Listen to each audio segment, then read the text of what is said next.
वहीं हाईकोर्ट के 8 पूर्व न्यायाधीशों ने बयान जारी किया है, जिसमें यह भी कहा गया है कि इंडिया अलायंस के संयुक्त उम्मीदवार बी सुदर्शन रेड्डी ने हाल ही में लालू प्रसाद यादव के साथ एक निजी बैठक की और लालू प्रसाद चारा घोटाला मामले में दोषी हैं। इस परामर्श को चुनावी कारणों का हवाला देकर के उचित नहीं ठहराया जा सकता है, क्योंकि लालू प्रसाद ना तो संसद के सदस्य हैं और ना ही उपराष्ट्रपति पद के चुनाव में मतदान के पात्र हैं। इसलिए ऐसा प्रतीत होता है कि इस बैठक का कोई वैध राजनीतिक उद्देश्य तो नहीं है। अब रेड्डी जैसे कद के व्यक्ति हैं जो भारत के सर्वोच्च न्यायालय के पूर्व न्यायाधीश हैं और जिनकी महत्वाकांक्षा देश के सर्वोच्च संवैधानिक पद से भी एक जुड़ी हुई है और एक पर आसीन होने की है।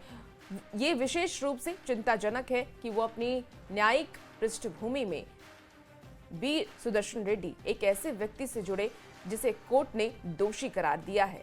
तो देखिए, ये पोस्ट किया गया है और एक प्रभावशाली व्यक्ति और प्रतिष्ठित संवैधानिक पद पर आसीन होने की चाह रखने वाले व्यक्ति के द्वारा की गई चूक निर्णय में एक बुनियादी त्रुटि का प्रतिनिधित्व करती है, जिसका मूल्यांकन जनता को पूरी तरीके से करना चाहिए। जी से भी मिले, बट बीजेपी ने क्वेश्चन किया उस मीटिंग के साथ। अरे चलो, कोई बात ऐसे चीजों पे क्या कमेंट करने का, उनके जो दिल में आया बोलते जाते हैं। क्या लालू जी कोई आम मामूली आदमी है क्या? ऐसा किसी के बारे में बोलना ये गलत है।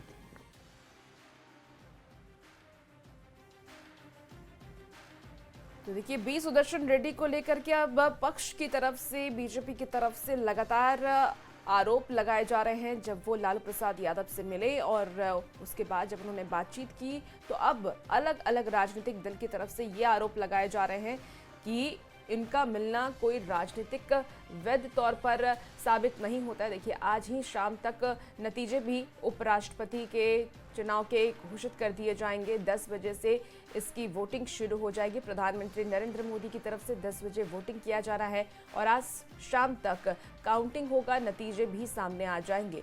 तो आपको बता दें कि आज का दिन बेहद ही खास है। 9 तारीख का वो दिन रखा गया था जब उपराष्ट्रपति का चुनाव होना था। विपक्ष की तरफ से बी सुदर्शन रेड्डी इस वक्त उम्मीदवार हैं और सत्ता पक्ष की तरफ से, एनडीए की तरफ से आपको बता दें कि सीपी राधाकृष्णन उम्मीदवार बनाए गए हैं।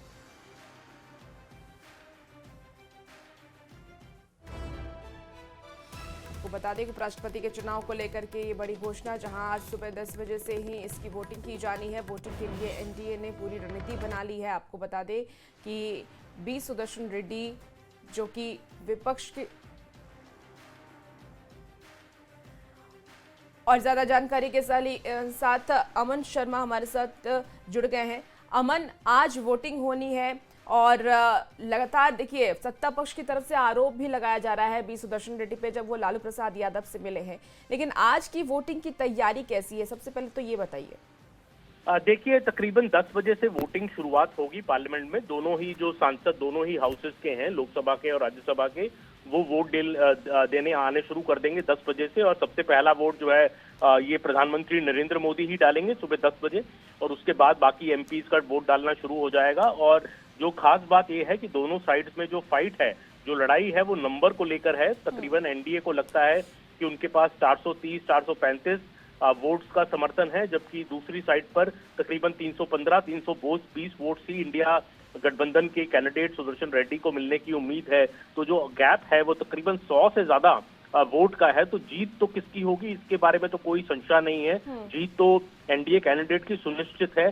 बात सिर्फ इस बात की है कि किसको कितने वोट पड़ते हैं, क्योंकि अगर कोई वोट तोड़े जाते हैं किसी भी कैंप से, तो उस कैंप के लिए ये भरपाई करना मुश्किल होगा और वो मतलब बताना मुश्किल होगा लोगों को कि क्यों उनके वोट टूटे।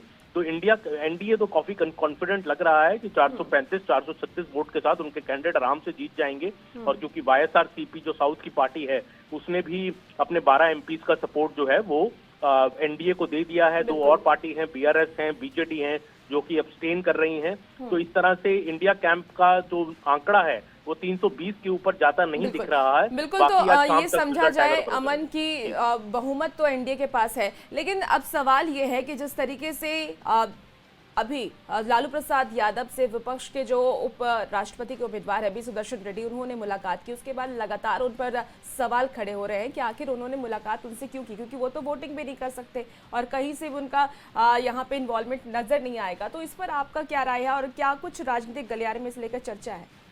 देखिए, ये जो मीटिंग हुई है, आप देखेंगे कि दोनों ही जो पार्टीज के कैंडिडेट हैं उन्होंने पूरे देश का ही दौरा एक तरह से किया है। अलग अलग पार्टी अलग अलग राज्यों में जाके उनके वहां की पार्टियों के नेताओं से उन्होंने मुलाकात की है और वोटों की गुहार लगाई है। तो इसी तरह से देखा जा सकता है कि रेड्डी साहब जो है, इंडिया कैंप की एक बड़ी पार्टी आरजेडी है, तो आरजेडी के सपोर्ट के लिए वो जाके लालू प्रसाद यादव से मिले, क्योंकि आज भी चाहे लालू प्रसाद यादव को ही आरजेडी का हेड देखा जाता है। तो इसलिए उन्होंने ये मुलाकात की। पर इस मुलाकात के राजनीतिक जो राजनीतिक निर्णय हुए हैं, जो उसके बाद एक तरह से रिजल्ट आया है, वो बीजेपी ने जो है इसको बहुत ही पुरजोर तरीके से उठाया है। कल बीजेपी ने, रविशंकर प्रसाद जी ने दिल्ली में एक बड़ी प्रेस कॉन्फ्रेंस की, कहा कि एक नेता जो कन्विक्टेड हैं और जो किसी हाउस के मेंबर भी नहीं है, उनको मिलना क्या दर्शाता है, ये सुदर्शन रेड्डी की सोच को दिखलाता है। वो फॉर्मर सुप्रीम कोर्ट जज रहे हैं, तो उनको एक कन्विक्टेड आदमी से वोटों की गुहार लगाने के लिए क्यों मिलना पड़ा। तो इस बात को बीजेपी पुरजोर तरीके से कल उठा रही है। मुझे लगता नहीं इसका इलेक्शन पे कोई फर्क पड़ेगा, क्योंकि आरजेडी तो वैसे भी उनके एमपीज सुदर्शन रेड्डी के सपोर्ट में ही वोट डालेंगे। बिल्कुल बिल्कुल, अमन, आप नजर बना के रखिए और अपडेट लेंगे। बहुत शुक्रिया जानकारी के लिए। तो देखिए, लालू प्रसाद